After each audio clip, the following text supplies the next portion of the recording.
प्रिय दर्शकांनो नमस्कार. जीवन Navale Pune Maharashtra news network कडून आपले हार्दिक स्वागत. पुण्यातील आणि संपूर्ण महाराष्ट्रातील सर्वात जलद आणि विश्वासार्ह मूर्ती चोरी गेली होती. तर कदम साहेबांनी 1 तासामध्ये जे आणून दिलेले आहे तृतीय पंथाच्या जे भावना साहेबांना समजले तर जगदंबा करून साहेबांना खूप मोठे होत आणि मनापासून धन्यवाद करते की साहेबांनी आम्हाला सहकार्य केले. तृतीय पंथाला कुणी ना करते पण साहेबांनी आम्हाला सहकार्य केलं. आज त्यांनी स्वागत आम्ही साहेबांचं केलं. अर्पण करून त्यांच्या देवीच्या स्थापना केली.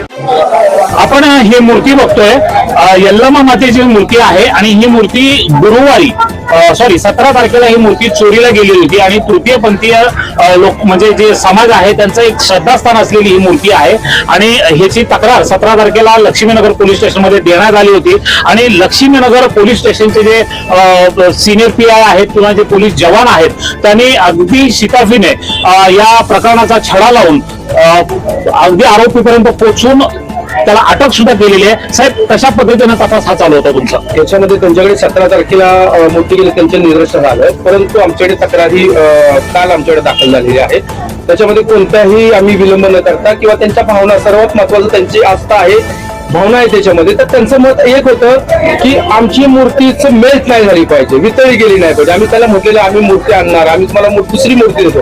तर ते त्यांची परंपरेनुसार त्यांची 10-15 वर्षापूर्वीची ती मूर्ती आहे त्याच्यावर अभिषेक होतो, त्याच्यामुळे त्याच्याबरोबर भावना जोडलेल्या गेलेल्या होत्या. त्याच्यानंतर कादिर शेख आणि अमोल गायकवाड आमचे 2 DBचे अंमलदार आहेत, ते पण कामाला लागले होते. त्याच्यानंतर गुप्त बातमीदारांकडून माहिती समजली की ज्यांनी मूर्ती घेऊन जे गेलेले आहेत त्यांचा सुगाव आम्हाला लागलेला आहे, तो अमुक ठिकाणी बसलेला आहे.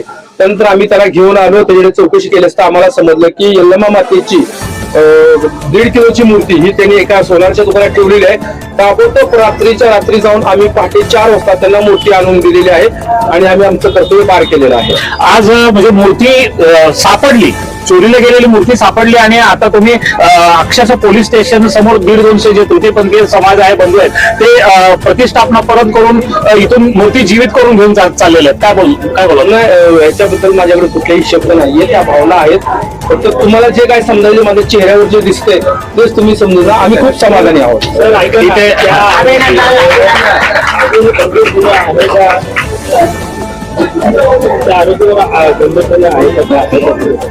जो शिवराम काळे आहे तो सराईत आणि अट्टल गुन्हेगार आहे. त्याच्यावर आणखीन जुने गुन्हे पण त्याच्यावर आहेत. अभिलेखावरील गुन्हेगार आहे, त्याच्यावर प्रिव्हेंटिव्ह ऍक्शन पण झालेली आहे. परंतु मागच्या एवढ्या 1-2 महिन्यात त्यांनी काय गुन्हे केलेले आहेत का त्याचा PC आम्हाला 4 दिवस मिळालेला आहे, त्याच्यामध्ये त्याची उकल होईल. इथं तृतीय समाजाचे काही भगिनी सुद्धा आहेत. काय बोलाल आजच्या पोलिसांच्या कामगिरीबद्दल? नमस्ते. आज आमच्या रविनायकाच्या मूर्ती चोरी गेली होती. तर कदम साहेबांनी 1 तासामध्ये जे आणून दिलेले आहे तृतीय पंथाच्या जे भावना साहेबांना समजले तर जगदंबा करून साहेबांचे खूप मोठे हो आणि मनापासून धन्यवाद करते की साहेबांनी आम्हाला सहकार्य केले. तृतीय पंथाला कुणी नाकारते पण साहेबांनी आम्हाला सहकार्य केलं.